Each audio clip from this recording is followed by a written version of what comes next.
तो कहाँ ये समाजवाद? इन्हीं समाजवाद केवल नाम का रह गया है। जो समाजवादी चिंतकों ने समाजवादी सोच की परिभाषा की थी या जिस उद्देश्य से समाजवादी पार्टी बनाई थी कि जिससे कि हम गैर समाज की गैर बराबरी को मिटाएंगे, संभव बराबरी कम से कम समाज में हो, कोई अभाव में न रहे और किसी के पास इतनी ज़्यादा संपदा भी न हो कि वो सारी संपदा का मालिक हो। ऐसी गैर बराबरी को वो मिटाना चाहते थे और समता और संपन्नता का समाज बनाना चाहते थे जिसमें हर परिवार के सुख दुख से मतलब कोई ऐसा अभाव में न जिए। ऐसे समाज की रचना की दृष्टि थी समाजवादियों की। लेकिन वर्तमान समाजवादी केवल नाम की समाजवादी रह गई है। शुद्ध रूप से जातिवादी, संप्रदायवादी और पार्टी केवल अपने वोट की खातिर किसी भी नैतिकता को छोड़ करके किसी सीमा तक जा सकती है। जहां उद्देश्य केवल समाज बनाना नहीं, सरकार बनाना रह गया है।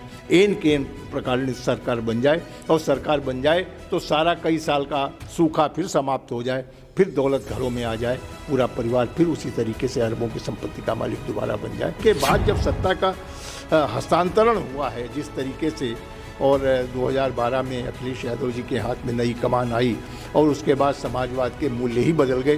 पता नहीं नए समाजवादियों ने नए ढंग से उसकी परिभाषा कर दी और समाजवाद केवल परिवारवाद तक सीमित हो गया। सारी शक्तियां परिवार में सीमित हो गई। परिवार के अलावा तमाम सारे मुख्य तमाम ऐसे राजनेता थे जिनका अपने अपने राज्यों में अच्छा कुछ प्रभाव था और लंबे समय से, लोहिया जी के समय से समाजवादी आंदोलन, उन सबको किनारे कर दिया गया। उनकी कहीं कोई ज़रूरत नहीं हुई।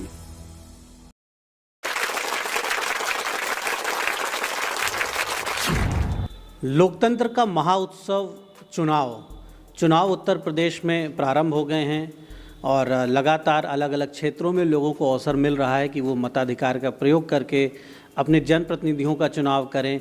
उत्तर प्रदेश को विकास की दिशा में अग्रसर बनाने वाले जनप्रतिनिधियों का चुनाव करें और उत्तर प्रदेश के लिए एक बेहतर सरकार का चुनाव करें। इस महासमर में जो सियासत के पुराने दिग्गज रहे हैं वो भी क्षेत्रों में निकल रहे हैं और लोगों का मार्गदर्शन कर रहे हैं, लोगों को सियासत की सही तस्वीर दिखा रहे हैं जिससे लोग अच्छे जनमत का, अच्छे जनादेश का निर्माण कर सकें उत्तर प्रदेश के हित में। हमारे साथ अशोक वाजपेयी जी विराजमान हैं। उत्तर प्रदेश के वरिष्ठतम नेताओं में आपकी गिनती होती है। 7 बार विधायक, 1 बार एमएलसी और वर्तमान में राज्यसभा के सांसद हैं। 4 बार मिनिस्टर भी रह चुके हैं। तो आप समझ सकते हैं कि उत्तर भारत के एक बड़े राजनीतिक हस्ताक्षर हैं। वाजपेयी जी, हम चाहेंगे कि हम चुनाव पर बात करेंगे, उत्तर प्रदेश की सरकार पे बात करेंगे। उसके पहले हम जानना चाहेंगे कि नई पीढ़ी के लोग जो हैं उन्हें एक अवसर मिले, वो जाने कि आपका जो जीवन है, राजनीतिक जीवन कैसे प्रारंभ हुआ, विधायी जीवन कैसे प्रारंभ हुआ और राजनीति में जो एक शिखर की ओर आपकी यात्रा है उसके अहम पड़ाव क्या रहे। देखिए, नई पीढ़ी वैसे भी बहुत ही इंटेलिजेंट है, बहुत सूझबूझ की है और उससे बहुत अपेक्षाएं और संभावनाएं हैं। जहाँ तक हम लोगों के राजनीतिक जीवन का सवाल है, विद्यार्थी राजनीति से ही हम लोग राजनीति में रुचि रखने लगे थे और राजनीतिक गतिविधियों में, राजनीतिक आंदोलनों से जुड़े। जयप्रकाश जी का जब नवनिर्माण आंदोलन चला तो उसमें हमारी सक्रिय भागीदारी थी और उस समय जो संघर्ष समिति जयप्रकाश जी की बनी थी उसमें एक सदस्य मैं भी था। जयप्रकाश जी के आह्वान पर जिस तरीके से पूरे देश भर में युवक, छात्र सब आंदोलित थे, उसी समय आपातकाल लगाने का काम हुआ। इंदिरा जी जब हाई कोर्ट से उन इलेक्शन पिटीशन हारी और उनका चुनाव निरस्त घोषित किया गया तो तमाम सारा विपक्षी दल उनसे इस्तीफे की मांग कर रहा था। उस हड़बड़ाहट में उन्होंने पूरे देश में 25 जून को आपात स्थिति लगाने का काम किया। हम सारे लोग आपातकाल में बंद हो गए, 19 महीने तक जेलों में रहे। देश के तमाम विभिन्न विपक्षी दलों के नेता सारे जेलों में थे। जो यूथ एक्टिविस्ट थे, विश्वविद्यालयों की राजनीति के साथ साथ जयप्रकाश आंदोलन से जो सक्रिय जुड़े हुए थे, उन सबको भी जेलों में ठूसने का काम किया गया। लगता नहीं था कि कभी ये इमरजेंसी समाप्त होगी, ये दौर जाएगा और हम लोग जेल से बाहर निकलेंगे।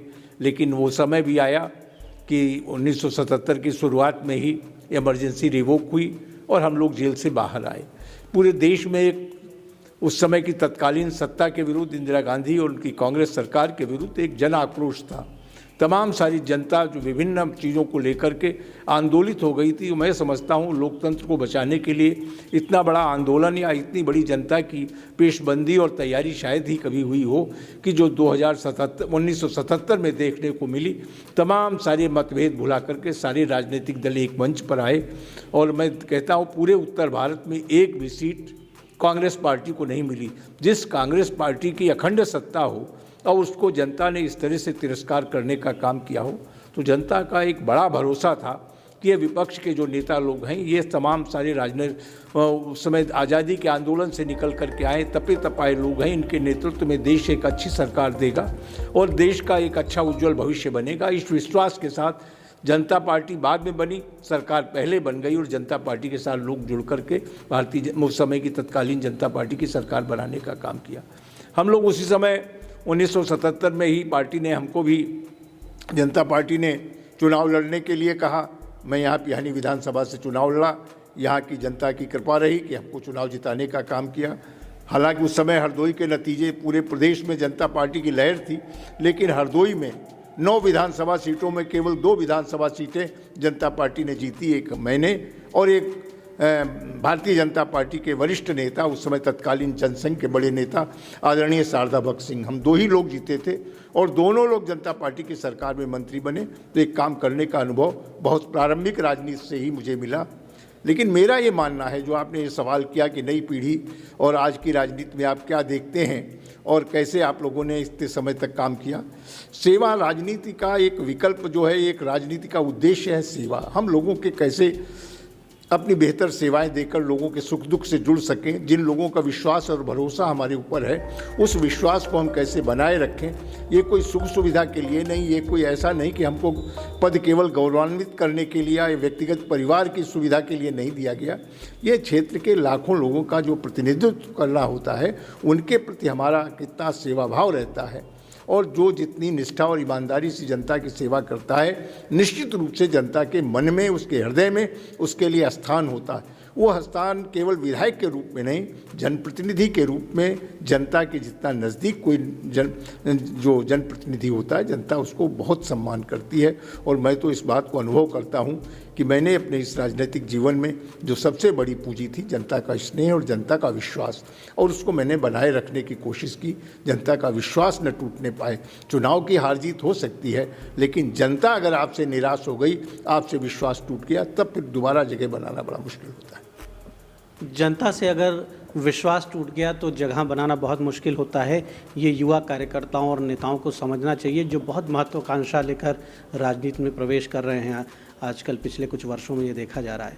वाजपेयी जी, युवा अवस्था से ही आपने राजनीति में प्रतिभाग किया और देश में जो लोकतंत्र की रक्षा का सबसे बड़ा आंदोलन हुआ था आपातकाल के दौर में, जिस समय पूरी व्यवस्था बंधक हो गई थी, डॉक्टर अंबेडकर का बनाया हुआ संविधान हाशिए पर चला गया था और तमाम राजनीतिक कार्यकर्ताओं को जेलों में बंद कर दिया, बहुत से लोग मारे भी गए। तो ये जो एक राजनीतिक संस्कार आपके अंदर, आपके व्यक्तित्व में प्रारंभ से ही आपने पाया, जिसने आपको प्रेरित किया राजनीति की दिशा में, समाज की दिशा में आगे बढ़ने का, तो ये संस्कार आपको परिवार से मिले, पिताजी से मिले अपने, या छात्र जीवन में आप किसी ऐसे व्यक्तित्व के संपर्क में आए जिसने आपको एक राजनीतिक दिशा दी? मैं जानना चाहूँगा कि अपने परिवार के बारे में भी आप संक्षेप में बताएं, अपने पिताजी के बारे में और माताजी के बारे में, कि कैसे उनसे आपको मार्गदर्शन मिला। मेरे माता पिताजी, हम लोग शुद्ध ग्रामीण परिवेश के थे। शुद्ध हमारे पिताजी किसान थे, लेकिन उनकी शिक्षा दीक्षा इलाहाबाद विश्वविद्यालय से हुई थी। व्यवहारिक रूप से बहुत शिक्षित थे, ग्रेजुएट थे उस जमाने के, और कांग्रेस राजनीति में सक्रिय रहा करते थे। लेकिन ये मैंने उनसे पाया कि वो अन्याय के विरुद्ध हमेशा संघर्ष करते थे और अन्याय कितना ही बड़ा व्यक्ति करे उसका प्रतिरोध करते थे। अन्याय को उन्होंने कभी स्वीकार नहीं किया।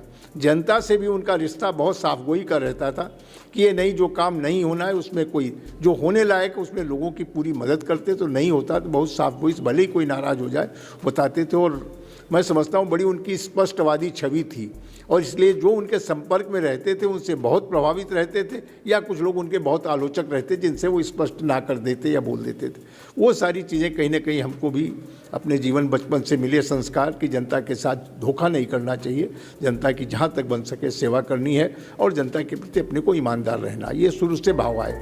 लेकिन राजनीतिक दलों से, जहाँ तक राजनीतिक नेतृत्व से जो हमको शिक्षा मिली, उस समय के तत्कालीन संगठन कांग्रेस के नेता, कांग्रेस का विभाजन हो चुका था, कांग्रेस बैकग्राउंड में थी, तो कांग्रेस के विभाजन होने के बाद हम लोग, पिताजी हमारे चंद्रभान गुप्ता जी के ज़्यादा निकट थे और चंद्रभान गुप्ता के साथ ही उनका जुड़ाव था। तो बचपन का जुड़ाव मेरा भी तो उन नेताओं से जो राष्ट्रीय स्वतंत्रता आंदोलन में बढ़ चढ़ के हिस्सा लिए थे, उनके तपे तपाए जीवन को देखने का बहुत नज़दीक से मुझे अवसर मिला। मोरारजी देसाई के साथ भी मुझे रह कर के काम करने का मौका मिला। चंद्रभान गुप्त, कैलाश प्रकाश जी उस समय तत्कालीन शिक्षा मंत्री वर्षों तक रहे। इन सारे लोगों को मैं देखता था। कैलाश प्रकाश जी उस समय आगरा यूनिवर्सिटी के टॉपर थे, जब आगरा यूनिवर्सिटी पूरे उत्तर प्रदेश को कवर करती थी। मैथमेटिक्स के टॉपर थे। राष्ट्रीय आंदोलन में जेल गए, जेल होने के बाद लंबे समय तक जेल में कई बार जेल गए रहे। देश आज़ाद हुआ, उसके बाद वो विधायक बने, मंत्री बने और लगातार 25 साल तक वो शिक्षा मंत्री रहे। लेकिन इतना सामान्य जीवन, जब मैं उनके साथ कहीं बाहर दौरे पे जाता था, रात को अपना कुर्ता धोती धो के डाल देते तो टोपी, और सवेरे उसे पहन लेते, रात को तहमत पहन के सोते थे और सवेरे वही धोती कुर्ता। और इतना सामान्य, तो उन लोगों से लगा कि जीवन कितना सादगीपूर्ण है। भले इतने वैभवशाली परिवार से लोग आए, जब राजनीति में आए तो सेवा ही तो इनका लक्ष्य रहा, और सेवा के प्रति साथ साथ शुचिता। सामाजिक जीवन में अगर आपने धन संपदा के मोह में पड़ गए तो राजनीति में वो चीज़ें जनता से छिपती नहीं, फिर वो सेवा नहीं है। जो आपने लोगों को गुमराह करके, लोगों का विश्वास अर्जित करके जो अपनी निजी संपत्ति अर्जित करने का लक्ष्य बनाया, वो जनता की निगाह में कहीं न कहीं जरूर खटकता है। और उसे आखिर कितना ही हम पर्दा डालें, एक दिन वो सारी चीज़ें खुलती हैं। अगर हमने सादगीपूर्ण जीवन जिया है तो हमारे अभाव में भी जनता हमारे साथ होती है। मेरे बहुत सारे कार्यकर्ताओं से कभी अगर आप जानकारी करेंगे, उस समय मैं चुनाव इतने कम पूंजी में लड़ता था जितने में शायद आज ग्राम प्रधान भी कोई जीत नहीं सकता, और मैं विधायक बनता था। क्षेत्र की जनता स्वयं चुनाव को, ये बुग्गी जो चलाते थे, अपने बुग्गी के ऊपर एक लाउड स्पीकर बांध देते थे और 1000 पर्चे अपने छपवाए, और जहाँ जहाँ अपनी सवारी बुग्गी के बैठाते तो वहीं पर्चा बांटते जाते, तो प्रचार करते, खाली प्रचार करते कि बसों भाई पे वोट देना। इस तरह से जन सहयोग से मैंने राजनीति की, न मेरी राजनीति कभी पैसे की अड़चन आई कि पैसा नहीं है इसलिए कोई अभाव में हो, और न कहीं मुझे कभी खेत बेचना पड़ा, न गिरवी रखना पड़ा। और एक बात बता दूं, मैंने अपने इस लंबे 50 वर्ष के राजनीतिक करीब 1 बीघा जमीन खरीदी भी नहीं। ये भी नहीं कि बहुत सारे लोग राजनीति में आने के बाद बड़े बड़े जमींदार बन जाते हैं, लेकिन मेरे नाम एक भी रजिस्ट्री पूरे इन 50 वर्षों में कहीं 1 बीघा जमीन की नहीं होगी। तो ये सारी चीज़ें रही कि एक जीवन, मन में सोच थी कि हम लोग समाज बनाने आए हैं, घर बनाने नहीं आए। दोनों काम नहीं हो सकते हैं, या तो घर बना लो या समाज बना लो। ये एक बड़ी बात है, एक बड़ा संदेश है कि अगर आप राजनीति में आए हैं तो आपके अंदर एक भावना होनी चाहिए कि आप समाज बनाने आए हैं, आप देश को बनाने आए हैं, आप अपना घर, अपनी संपत्ति बनाने नहीं आए हैं। हालांकि इस परिभाषा को अब बहुत से नेताओं ने नकार दिया है। अरबों की संपदा, लग्जरी गाड़ियों का काफिला और अपने निजी हेलीकॉप्टर, ये अब भारत में राजनीति की नई परिभाषा बनती जा रही है। वाजपेयी जी, वर्तमान का जो राजनीतिक परिदृश्य है, आप समाजवादी आंदोलन से जुड़े रहे, अलग अलग दलों को आपने करीब से देखा, मुलायम सिंह यादव के भी आप साथ में रहे। समाजवादी आंदोलन जो है उसको किसी दल की दृष्टि से नहीं देखना होगा। समाजवादी शब्द एक व्यापक शब्द है जो समाज के सभी व्यक्तियों को समान दृष्टि से देखने की बात करता है और सबके उत्थान की बात करता है। मुलायम सिंह जी के साथ भी आप नज़दीक रहे उनके, और लंबे समय तक आपने काम किया। ये समाजवादी आंदोलन अब कहाँ चला गया है? समाजवाद की परिभाषा कहाँ चली गई है? देखिए, जो समाजवादी चिंतक थे और जिस मूल भाव से समाजवादी पार्टी बनी थी कि समाजवाद वाले ने क्या था, समता और संपन्नता, लोगों की गैर बराबरी खत्म हो, और जो लोहिया जी की संपूर्ण क्रांति, सप्त क्रांति थी, वही जयप्रकाश जी की संपूर्ण क्रांति थी। तो कहाँ ये समाजवाद? इन्हीं समाजवाद केवल नाम का रह गया है। जो समाजवादी चिंतकों ने समाजवादी सोच की परिभाषा की थी, या जिस उद्देश्य से समाजवादी पार्टी बनाई थी कि जिससे कि हम समाज की गैर बराबरी को मिटाएंगे, संभव बराबरी कम से कम समाज में हो, कोई अभाव में न रहे और किसी के पास इतनी ज़्यादा संपदा भी न हो कि वो सारी संपदा का मालिक हो, ऐसी गैर बराबरी को वो मिटाना चाहते थे और समता और संपन्नता का समाज बनाना चाहते थे, जिसमें हर परिवार के सुख दुख से मतलब कोई ऐसा अभाव में न जिए। ऐसे समाज की रचना की दृष्टि थी समाजवादियों की। लेकिन वर्तमान समाजवादी केवल नाम की समाजवादी रह गई है।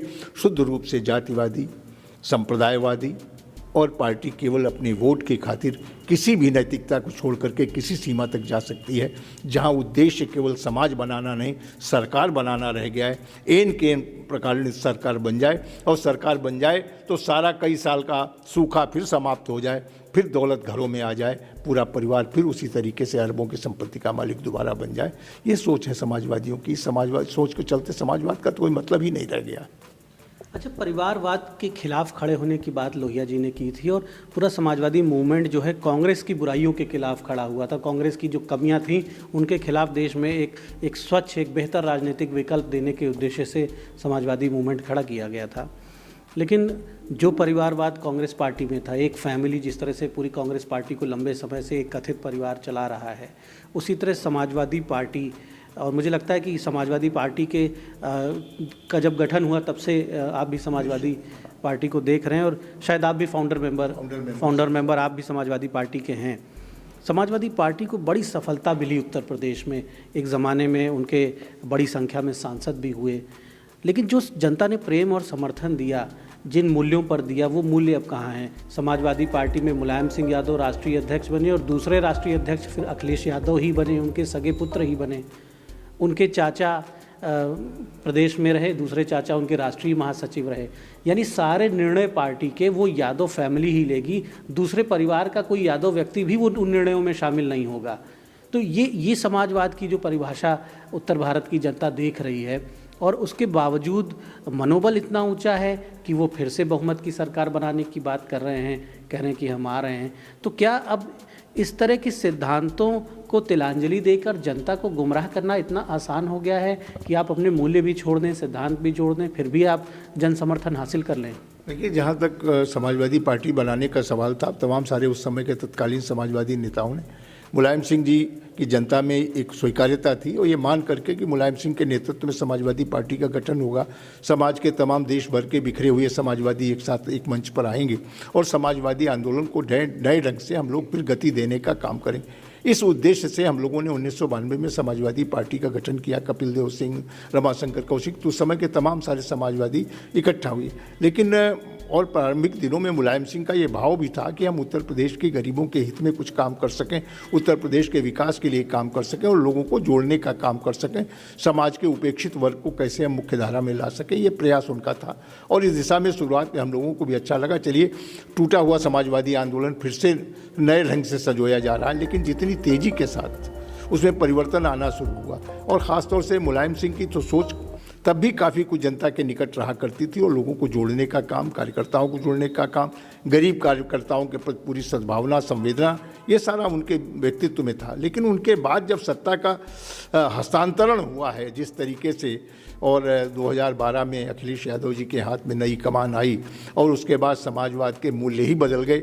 पता नहीं नए समाजवादियों ने नए ढंग से उसकी परिभाषा गढ़ दी और समाजवाद केवल परिवारवाद तक सीमित हो गया। सारी शक्तियां परिवार में सीमित हो गई। परिवार के अलावा तमाम सारे मुख्य तमाम ऐसे राजनेता थे जिनका अपने अपने राज्यों में अच्छा कुछ प्रभाव था और लंबे समय से, लोहिया जी के समय से समाजवादी आंदोलन, उन सबको किनारे कर दिया गया। उनकी कहीं कोई ज़रूरत नहीं हुई कि परिवार के बाहर न तो किसी पर विश्वास किया गया, न किसी को कोई जिम्मेदारी ही सौंपने का काम किया गया। सारी सत्ता एक ही परिवार में केंद्रित हो गई और ऐसा लगने लगा कि उत्तर प्रदेश उनकी व्यक्तिगत जागीर बन गया है। उसी तरह से उत्तर प्रदेश की संपदा का उपयोग करना, उत्तर प्रदेश के साथ पूरा ये समझना कि मेरी अपनी, जैसे राजाओं की होती थी, ये पूरा राज्य हमारा जागीर है, उसको हम जैसे चाहें उपयोग करें, वही मानसिकता बन गई। नया समाजवाद जो उत्तर प्रदेश में परिभाषित हुआ वो परिवारवाद का एक घिनौना स्वरूप है। न तो जहाँ कोई नैतिकता के लिए स्थान है, न कोई ऐसी वैचारिक सोच है उसके पीछे, केवल एक सोच है कि सत्ता को कैसे प्राप्त करें और सत्ता प्राप्त करने के लिए जातीय गठजोड़, सांप्रदायिकता को भड़का करके तमाम अल्पसंख्यकों को अपने साथ जोड़ने का, मतलब कुल मिलाकर के भाजपा के खिलाफ कुत्सित प्रचार करके कैसे हम तमाम भाजपा के विपक्ष में जो लोग हैं उनको लामबंद करके सत्ता कब्जा कर सकें। और आज केवल एक सूत्रीय कार्यक्रम समाजवादी पार्टी काम कर रही है। अच्छा, वर्तमान चुनाव को किस रूप में आप ले रहे हैं? क्योंकि बीजेपी भी इस बार उतने मनोबल के साथ नहीं दिख रही। आपने निषाद पार्टी के साथ कॉम्प्रोमाइज़ किया, आपने अपना दल के साथ कॉम्प्रोमाइज़ किया, आपने उन दलों को बहुत सीटें दी जिनकी बहुत बड़ी हैसियत जनता की निगाह में नहीं थी। तो ये जो कॉम्प्रोमाइज़ बीजेपी को भी करना पड़ा, क्या ये समाजवादी पार्टी का प्रेशर है? आप ये मान रहे हैं कि समाजवादी पार्टी इस बार अधिक जनाधार के साथ आगे बढ़ रही है, इसलिए आपको इस तरह के कॉम्प्रोमाइज़ आपके पार्टी को करने पड़े? और जातीय छत्रपों को आपको महत्व देना पड़ा, जबकि आप जातिवाद की बात नहीं करते हैं, आप सबको साथ लेने के, सबका साथ सबका विकास की बात करते हैं। अनुप्रिया पटेल, फिर निषाद, संजय निषाद, तो ये लोग भी कहीं ना कहीं, इनका जो सिंडिकेट है ये भी एक परिवारवादी और जातिवादी राजनीति को ही आगे बढ़ाते हैं, ऐसा जनता का मानना है। देखिए, हम लोगों ने पिछले चुनाव में भी इन दो राजनीतिक दलों के साथ समझौता किया था। उसमें अनुप्रिया पटेल की अपना दल थी, ओम प्रकाश राजभर की सुभा सपा थी, दोनों दलों के साथ किया था। क्योंकि छोटे दलों को हम लोग इग्नोर नहीं करते हैं, छोटे दलों को भी जोड़ करके जो वैचारिक आधार पर भारतीय जनता पार्टी की रीत नीति के साथ जुड़ना चाहते हैं और समाज के उपेक्षित वर्ग में जिन्होंने काम किया या जिनके उत्थान के लिए उनके मन में कोई सोच है, ललक है, ऐसे लोगों को हमें जोड़ने में कभी आपत्ति नहीं रही। क्योंकि आप देखें शुरू से ही भारतीय जनता पार्टी ने शिवसेना के साथ मिलकर के सरकार बनाने का काम किया, अकाली दल के साथ मिलकर के सरकार बनाने का काम किया, बिहार में जनता दल यूनाइटेड के साथ मिलकर के, इनसे तमाम सारे राज्यों में हमने लोगों को, छोटे दलों को भी साथ लेने का काम किया। लेकिन हमने कहीं अपने उद्देश्य से, अपने सिद्धांतों से हम भारतीय जनता पार्टी कहीं भटकी नहीं है। आज भी स्पष्ट है कि हम भारतीय जनता पार्टी अपने कार्यक्रमों के आधार पर ही इन सबके सहयोग को ले रही है। हम उसके विपरीत किसी का, और केवल इसलिए कि तमाम ऐसे समाज के वर्ग हैं जिनकी राजनीति में मुख्य धारा में जिनको समावेश नहीं मिल पाया अभी तक, ये जो उपेक्षित रहे हैं, ऐसे सामाजिक संगठनों को भी जोड़ करके अगर मुख्य धारा में लाना एक हमारा एक सामाजिक परिवर्तन की दिशा में एक प्रयास है। इसको हम जातीय संगठन के रूप में नहीं, ये वो वर्ग हैं जो वंचित रहे, उपेक्षित रहे हैं, जो राजनीति की मुख्य धारा में पिछड़ों की लड़ाई लड़ने वाले लोग पिछड़ों के नाम पर सरकार बनाते रहे, लेकिन इन लोगों को कभी उन्होंने मुख्य धारा में लाने का काम नहीं किया। तो भारतीय जनता पार्टी ऐसे लोगों को जोड़कर कर रही, लेकिन न तो कोई भारतीय जनता पार्टी को घबराहट है न हड़बड़ाहट है। उसका कारण है कि जो पिछले 5 वर्षों में योगी जी के काम हैं, योगी जी की जो निस्वार्थ भाव से प्रदेश की जनता की जनसेवा है, मोदी जी का जो दूरदर्शी उनका नेतृत्व है, जिस तरीके से देश का गौरव और सम्मान उन्होंने बढ़ाने का काम किया, कोविड जैसी महामारी में जहां दुनिया की बड़ी बड़ी आर्थिक शक्तियां भी घुटने टेक गईं, ऐसे में भी मोदी जी ने देश को संभालने का काम किया। देश के किसी गरीब का एक दिन भी चूल्हा बुझने नहीं दिया, भले ही उसकी नौकरी चली गई, रोजगार चला गया, उसके खोंचा लगाता था, रिक्शा चलाता था, सब बंद हो गया, बाहर नौकरियां करता तो वहाँ कारखाने बंद हो गए, लेकिन उसके बाद भी निःशुल्क 2 वर्षों तक राशन लोगों को उपलब्ध कराने का काम और विभिन्न कल्याणकारी योजनाओं के माध्यम से समाज के सबसे वंचित वर्ग के जीवन में खुशहाली लाने का काम सरकार निरंतर करती रही। चाहे उज्ज्वला गैस के माध्यम से निःशुल्क कनेक्शन हो, चाहे प्रधानमंत्री आवास हो, जो भी योजनाएं, चाहे स्वच्छ शौचालय बनाने की बात हो या बहुत सारे किसानों के किसान सम्मान निधि देने की बात हो, आयुष्मान योजना के अंतर्गत गरीब के इलाज के लिए 5 लाख का व्यवस्था करनी, इन सारी चीज़ों की प्राथमिकता सरकार की रही कि समाज का जो हमारे दीनदयाल उपाध्याय जो हमारे जनसंघ के जनक थे, उन्होंने कहा था कि जब तक अंत्योदय समाज के अंतिम छोर के व्यक्ति के जीवन में खुशहाली नहीं आती, तब तक लोकतंत्र सब सही अर्थों में सफल नहीं होता। उस उद्देश्य को लेकर भारतीय जनता पार्टी का नेतृत्व चल रहा है और समाज के सबसे कमजोर वर्ग के लिए भी कैसे उसको मुख्य धारा में लाया जाए, उससे उसके जीवन में खुशियाँ लाई जाके, उसके कैसे रोजगार से जोड़ा जाए, कैसे उसके परिवार को स्वावलंबी बनाया जाए, इस दिशा में निरंतर योजनाओं के माध्यम से जो काम हुआ है, आज देश की जनता उन सारी चीज़ों को लेकर के अच्छी तरह से भाजपा के काम को, भाजपा के नेतृत्व के चाल को सबको समझी हुई है। इसलिए भारतीय जनता पार्टी को कोई घबराहट नहीं। जब जनता विवेक के आधार पर निर्णय करेगी और सच्चे मन से काम को प्राथमिकता देगी, तो भारतीय जनता पार्टी के अलावा उसके वोट का कोई सच्चा हकदार नहीं। इसलिए हमको पूरा भरोसा है कि 10 मार्च को जब रिजल्ट आएंगे, भारतीय जनता पार्टी अखंड बहुमत के साथ उत्तर प्रदेश में और अन्य राज्यों में सरकार बनाने का काम करेगी। वाजपेयी जी, आप राजनीति में बहुत लंबा समय दे चुके हैं और जैसा हमने पहले भी कहा कि एक पूरा युग आप कहा जा सकता है कि आपने भारतीय राजनीति का देखा है और परिपक्व होती भारतीय राजनीति को भी आपने देखा है। जिस तरह से राजनीति में हम बात तो करते हैं अलग अलग मूल्यों की, लेकिन जब हम चुनाव के निकट आते हैं तो कहीं ना कहीं जातियों को लेकर एक हमें वो दांव पे चलने पड़ते हैं, लगभग सभी दलों को चलने पड़ते हैं और संख्या बल के हिसाब से टिकटों का वितरण और ये सारे विषय देखने पड़ते हैं। ब्राह्मणों की भी बहुत चर्चा हुई है इस बार उत्तर प्रदेश की राजनीति में और समाजवादी पार्टी ने कुछ 2 कदम आगे बढ़ते हुए ब्राह्मणों को समर्थन देने की बात कही, उनको सम्मान देने की बात कही है। अखिलेश यादव भगवान परशुराम की पूजा करते हुए दिखाई पड़ते हैं, फरसा लगाते हुए दिखाई पड़ते हैं। तो अखिलेश यादव का जो ये नया अवतार है, आप कह रहे हैं कि 12 में तो पूरी समाजवादी पार्टी जब सत्ता में आई तो समाजवादी पार्टी का चोला बदल गया, लेकिन 22 में अखिलेश यादव ने भी चोला बदला। वो अब अपने अपने वोट बैंक के दायरे को बढ़ाना चाहते हैं। यादव और मुस्लिम सेगमेंट जो एक उनका कोर वोट सेगमेंट है, उस सेगमेंट में नए जातियों को वो जोड़ना चाहते हैं, वो और लोगों को जोड़ना चाहते हैं, ब्राह्मणों को जोड़ रहे हैं, मौर्य को जोड़ रहे हैं और लोगों को जोड़ रहे हैं। पूर्वांचल के कई ब्राह्मण क्षत्रपों को उन्होंने कनेक्ट किया, अपनी पार्टी से टिकट दिया। हरिशंकर तिवारी का परिवार उधर काफ़ी प्रभावशाली है।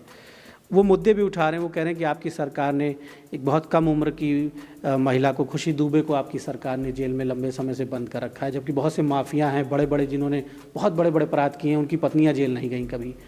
तो ये सारे जो मुद्दे हैं, खासतौर से ब्राह्मणों को लेकर जो एक इमोशनल कार्ड खेला है समाजवादी पार्टी ने, 13-14% ब्राह्मण वोटर हैं। आप क्या देख पा रहे हैं? ब्राह्मण समाज क्या वाकई में ब्राह्मणों ने ये महसूस किया कि भाजपा राज में उन्हें वो सम्मान नहीं मिला, उन्हें उस तरह का भरोसा नहीं मिला, उनका उत्पीड़न भी हुआ है? एक घटना आपको रामचरितमानस की अगर मैं ध्यान दिलाना चाहूँगा।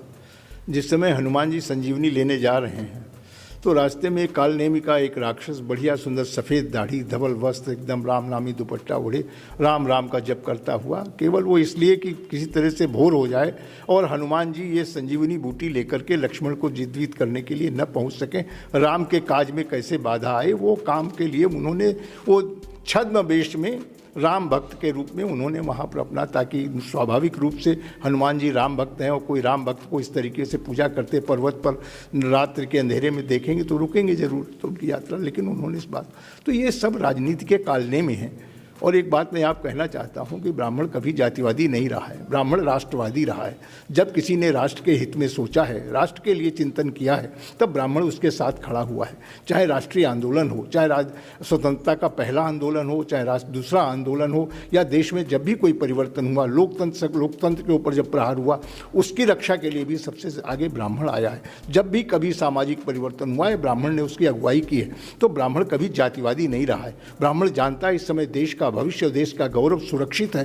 तो भाजपा के हाथों में जिस तरह से हमारी सीमाओं पर दुश्मन एक तरीके से अपनी टेढ़ी निगाह लगाए हुई है और किसी तरीके से हमारी सीमाओं को अतिक्रमण करना चाहता है, भाजपा के अलावा, मोदी के अलावा कोई देश में ऐसा दूसरा नेता नहीं है जो मुंहतोड़ उनका जवाब दे सके और जिस कठोरता के साथ दुश्मनों से निपटा जा सके वो निपट सके।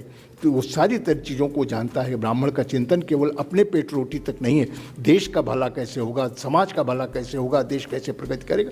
तो वो इन लोगों के, चाहे ये फरसा गाने, चाहे दिन भर बैठ करके परशुराम मंदिर में आराधना करें, लेकिन इन कालनेमियों के छलावे में ब्राह्मण आने वाला नहीं। ब्राह्मण की स्पष्ट दृष्टि है कि भारतीय जनता पार्टी ही देश हित में काम कर रही है और इस समय अगर भारतीय जनता पार्टी को सत्ता से हटाया गया तो देश का दुर्भाग्य होगा। तो देश के हित में ये सर्वोपरि निर्णय है और ब्राह्मण हमेशा नीति, शास्त्र, इन सारी चीज़ों पर ध्यान रख कर के काम करता है।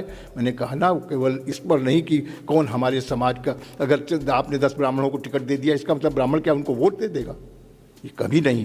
ब्राह्मण ने, मैंने कहा ना, ये कभी जातिवादी नहीं रहा, राष्ट्र के हित में सोचता है। वो ये सोचता है कि कौन हमारे समाज का अच्छा कर सकता है, कौन समाज की बेहतर सेवा कर सकता है, कौन ईमानदारी से कर सकता, कौन अपना घर भर सकता, कौन गरीब के घर में खुशहाली ला सकता। इन दोनों में तुलना करता है ब्राह्मण। वो देखता है कि इन सरकारों को भी 75 वर्ष में जाने कितनी सरकारों के अनुभव उसके पास हैं, कितनी बार छला गया ब्राह्मण इन काली नेमियों से। कभी तिलक तराजू तलवार के नाम पर अपमानित हुआ, कभी 2012 में इन समाजवादियों को ये सोच करके कि समाजवादी नाम होगा वैसे आचरण होगा, इनको वोट दे के इनकी सरकार बनाई, वहाँ भी चला गया। पहली बार भारतीय जनता पार्टी में उसको ये विश्वास हुआ है कि भारतीय जनता पार्टी राष्ट्र के हित में काम कर रही है, राष्ट्र के हित में चिंतन कर रही है। 130 करोड़ देशवासियों की चिंता है भारतीय जनता पार्टी के मन में, इसलिए वो इधर उधर नहीं जाएगा। ये मैं आपको भरोसा दिलाना चाहता हूँ। और मेरे अपने दीर्घकालिक अनुभव से भी मैं कह सकता हूँ, मैं ब्राह्मण होते हुए भी कई बार ब्राह्मणों का सहयोग इसलिए नहीं प्राप्त कर सका कि ब्राह्मणों को उस समय राष्ट्रीय दायित्व के रूप में कहीं दूसरा निर्णय ज़्यादा उसे ठीक लगा कि मेरी मदद करने से अपेक्षा है राष्ट्र के हित में कौन काम कर रहा है, भले ही मेरी पार्टी उस समय उसको नहीं पसंद आई। तो ब्राह्मण ऐसा नहीं करता। आपने अच्छी परिभाषा दी ब्राह्मणों की, जो राजनीतिक सोच होती है, जो विचारधारा होती है, उसे आपने स्पष्ट किया। ब्राह्मण निसंदेह आपने कहा कि वो राष्ट्र हित में, धर्म के हित में, नैतिकता के हित में सबसे पहले जाते हैं। लेकिन आप देखें कि पिछले कुछ दशकों में ब्राह्मणों की तेज़ी से सरकारी नौकरियों में संख्या कम हो रही है, ब्राह्मणों की आर्थिक स्थिति कमज़ोर हुई है। उत्तर प्रदेश के ग्रामीण क्षेत्रों में, नदियों के किनारे, तराई में, कटियारी क्षेत्र में, हरदोई में आप देखें कि ब्राह्मण कच्ची झोपड़ियों में बहुत दयनीय स्थिति में रह रहे हैं। प्रवासी मजदूर जो अभी कोविड में लौट के आए थे, उसमें बड़ी संख्या ब्राह्मणों की है। उत्तर प्रदेश के तमाम शहरों में, फैक्ट्रियों में बहुत कम पैसे में ब्राह्मण युवा मजदूरी करते हैं। तो ब्राह्मणों की गरीबी, ब्राह्मणों की नैतिकता, उनके स्वाभिमान की वजह से ही क्या उनका शोषण हो रहा है? उन्हें अनदेखा किया जाता है, सरकारी योजनाओं में उनकी भागीदारी वो प्रायोरिटी पर नहीं है, किसी भी गवर्नमेंट स्कीम्स की प्राथमिकता में नहीं है। और आज गवर्नमेंट स्कीम्स, ये एक सच्चाई है कि जातियों और वर्गों को फोकस करके बनाई जाती हैं। कहीं अल्पसंख्यकवाद है, कहीं ओबीसी के लिए फिक्र है, कहीं SC ST के लिए फिक्र है, लेकिन वर्तमान व्यवस्था में ब्राह्मणों का हित कहाँ पर है? खैर, लोकतंत्र में जातियों पर आधारित नहीं होने चाहिए हित, लेकिन भारतीय राजनीति में ये कटु सत्य है। तो ब्राह्मण की गरीबी, ब्राह्मण की दयनीय स्थिति, ब्राह्मण की राजनीति में भागीदारी, ब्राह्मण की सरकारी सेवाओं में भागीदारी, ये सम्मानजनक बनी रहे, उनके बच्चे कम से कम मूलभूत सुविधाएं हासिल करते रहें, उनका विकास न प्रभावित हो, ये भी तो दायित्व है राजनीतिज्ञों का। देखिए, इसीलिए मोदी जी ने 10% आरक्षण सवर्ण जाति के लोगों, गरीब बच्चों को देने का निर्णय किया और आज धीरे धीरे वो प्रभावी हो रहा है। तो वो बच्चे जो जिनको आरक्षण का लाभ नहीं मिल रहा था और गरीब परिवार के हैं, उनको उतने संसाधन नहीं थे, ऐसे लोगों को 10% आरक्षण देने का काम समाजवादी भारतीय जनता पार्टी की सरकार ने किया। और मैं समझता हूँ ये अभी निर्णय हुए 2 ही साल हुए हैं, लेकिन व्यापक थोड़ा अंतराल के बाद आपको लगेगा इसका व्यापक प्रभाव पड़ा है और अब अगड़ी जातियों के बच्चों को भी आगे आने का मौका मिलेगा, अवसर मिलेगा। लेकिन इतने सारे दरवाजे खोले हैं भाजपा की सरकार में कि लोगों को स्वावलंबन के लिए, अपने छोटे छोटे उद्योग लगाने के लिए, अपने के स्टार्टअप तैयार करने के लिए, अपने नए उद्योगों के माध्यम से, कि वोकल फॉर लोकल का जो नारा है कि हम अपने स्थानीय उत्पादों के माध्यम से अपनी पहचान बनाएं और उसके लिए मार्केट गवर्नमेंट प्रोवाइड करने के लिए हर प्रयास कर रही है। तो इन सारी चीज़ों के जो सहयोग सरकार कर रही, भले ही सरकारी नौकरियों में हमारी संख्या कम हो, लेकिन हमको अपनी मेहनत से, परिश्रम से, योग्यता से अपनी पहचान, एक अपना काम करें जिसमें अपने साथ साथ 4 और लोगों को भी हम रोजगार दे सकें। इस दिशा में भी हम चाहेंगे प्रबुद्ध वर्ग के बच्चों को सोचना चाहिए और काम करना चाहिए। सरकार हर तरह से उनका सहयोग करने के लिए तैयार है और मोदी जी समाज के वंचित वर्ग के लिए हर तरह से चिंता करते हैं, उसमें कोई जाति का भेद नहीं है। वाजपेयी जी, आपने तमाम विषयों पर अपने विचार रखे और हमारे लगभग हर प्रश्न पर आपने इस उत्तर दिया। एक अंतिम प्रश्न के साथ हम इस वार्ता को विराम देंगे। उत्तर प्रदेश के चुनाव में यथार्थ में आप क्या स्थिति देख रहे हैं? केवल दावों की बात न की जाए, केवल मनोबल बढ़ाने की बात न की जाए, यथार्थ में क्या देख रहे हैं? इस बार की प्रतिस्पर्धा कैसी है और भारतीय जनता पार्टी कितनी सीटें जीत कर आ रही है? देखिए, मैं आपसे ये कह सकता हूँ कि आप भी लगातार लोगों के बीच संपर्क कर रहे हैं, लोगों की राय भी जान रहे हैं, ओपिनियन भी और आपसे पत्रकार से ज़्यादा और किसी को जानकारी नहीं हो पाती, क्योंकि हर व्यक्ति उनसे निष्पक्ष भाव से अपनी बात कह लेता है और ये जानता है कि इनका किसी राजनीतिक दल नहीं। हम लोगों से कई बार लोग न चाहते हुए भी कहे नहीं भाजपा बहुत अच्छा कर रही है, वही जीतेगी, ये हो सकता है। लेकिन मैं आपको जो जनता का मूड देख करके, जो 5 वर्ष के काम हैं योगी जी के, लोग योगी जी को एक मजबूत नेतृत्व के, मजबूत प्रशासक के रूप में, जिसके राज्य में न तो एक कोई दंगा हुआ, न कहीं पर इस तरीके के फसाद हुए, गुंडागर्दी समाप्त हो गई। लोग उतरते थे राजनीतिक नेताओं की गाड़ियों से, नेता बाद में उतरता, 10 राइफल वाले पहले कूद पड़ते थे, कचहरियों में राइफल लिए। अब वो सारी चीज़ों को कल्चर खत्म हो गया, तो कितना लोग निर्द्वंद होकर के अपना व्यापार कर रहे हैं, नौकरी कर रहे हैं। लोगों के मकानों पे कब्जे होते थे, खेतों पे कब्जे होते थे, आज वो सारी कब्जेदारी बंद हो गई। तो योगी जी के प्रशासन से लोग संतुष्ट हैं, मोदी जी के काम से संतुष्ट हैं। गरीब आदमी जिसको निरंतर 2 वर्ष तक कोविड काल में निःशुल्क राशन मिलता रहा, इतना राशन मिलता रहा कि खाने के अलावा उसका बच जाता था, तो कैसे वो भूल जाएगा मोदी जी को? वो किसान जिसके पास 2 बिस्वा जमीन है, उसको भी लगातार किसान सम्मान निधि मिल रही है। उस गरीब के इलाज के लिए 5 लाख तक की आर्थिक सहायता मिल रही, जो कि कभी सोच नहीं पाता था कि हार्ट का मरीज है तो कैसे उसका हार्ट इलाज करा पाएगा, कैसे किडनी का इलाज करा पाएगा, कैसे कैंसर का इलाज करा पाएगा। तो ये सारी चीज़ें पहली बार उसके जीवन में जुड़ी हैं। तो बहुत प्रबुद्ध व्यक्ति है। जनमानस जो है एक एक चीज़ का गुण दोष का मूल्यांकन करता है और नीर क्षीर विवेक करता है, ये मैं आपसे कहना चाहता हूँ। तो मुझे ऐसा लगता है कि जनता के मन में पूरा भरोसा है भारतीय जनता पार्टी के, और संख्या तो मैं नहीं बता सकता, लेकिन पूर्ण बहुमत के साथ भारतीय जनता पार्टी पूरी ताकत के साथ फिर सत्ता में आ रही, इसमें कहीं कोई संदेह नहीं। तो आपने अशोक वाजपेयी जी को सुना। उत्तर प्रदेश के बहुत वरिष्ठ नेता हैं, देश के वरिष्ठ नेता हैं, और एक ईमानदारी से इन्होंने बात कही है। इन्होंने ये नहीं कहा कि 300 पार, या वो बहुत से लोग जो तमाम तरह के दावे करते हैं अलग अलग दलों के लोग, उसका अनुसरण इन्होंने नहीं किया। ये कहा है कि पूर्ण बहुमत की सरकार बनाएंगे। तो जनता के लिए ये फैसले की घड़ी है और जनता के लिए भी ज़रूरी है कि वो नेताओं को सुने, समझे, सभी नेताओं की बातों को सुने, परिदृश्य को देखें, क्या उन्हें मिला है, क्या उन्हें नहीं मिला है, किस दल ने 17 में क्या कहा था और क्या किया।